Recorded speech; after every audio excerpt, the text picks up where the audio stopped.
Action.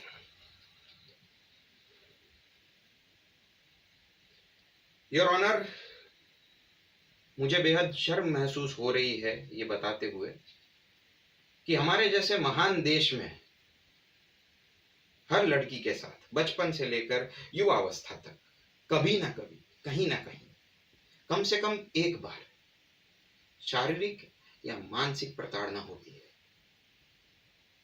और इस प्रकरण में भी योर ऑनर, ये जो बच्ची हमारे सामने खड़ी है, इसमें किसी को पीड़िता दिखाई दी, किसी को इसमें पैसे कमाने का साधन दिखाई दिया, किसी को अपनी कुंठित वासनाओं को पूरा करने की लालच दिखाई दी, तो किसी को इसमें टीआरपी दिखाई दी।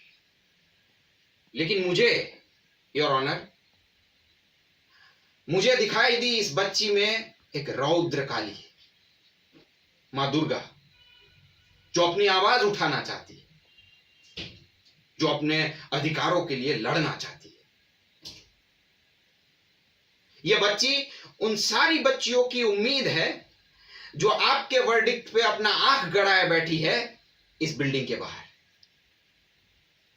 लेकिन हमारे डिफेंस काउंसिल, उनके लिए तो यह केस घुमा फिरा कर बस धर्म धर्म धर्म और धर्म ही है और कुछ नहीं। योर ऑनर, इस संसार में कुकर्म को 3 भागों में बांटा गया। पहला पाप, जो आदमी जाने कभी अनजाने में कर देता है, जिसका निवारण कभी माफी मांग के, प्रायश्चित करके या फिर कोई और तरीकों से हो सकता है। दूसरा कुकर्म, जिसे अति पाप के रूप में जाना जाता है, जिसमें हत्या, अपहरण, इन जैसे जघन्य अपराध का समावेश होता है।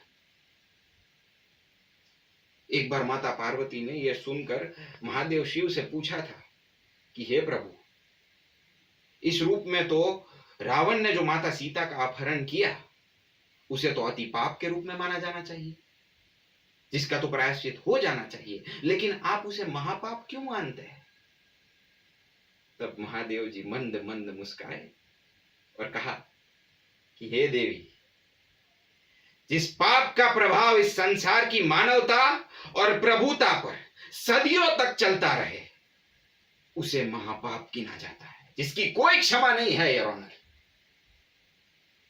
महादेव जी ने कहा कि मैं रावण को माफ कर भी देता यदि उसने रावण बनकर माता सीता का अपहरण किया होता, लेकिन उसने एक साधु का वेश धारण किया।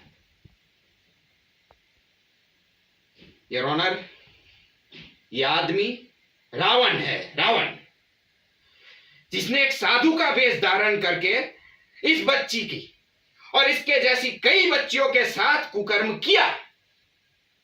इसने गुरु भक्ति का विश्वासघात किया, इसने बच्चों की मासूमियत का विश्वासघात किया, इसने मेरे और हम सब के महादेव का विश्वासघात किया, इसने उनका नाम लेकर यह जघन्य अपराध किया योर ऑनर। इसीलिए आई क्लेम डेथ पेनल्टी।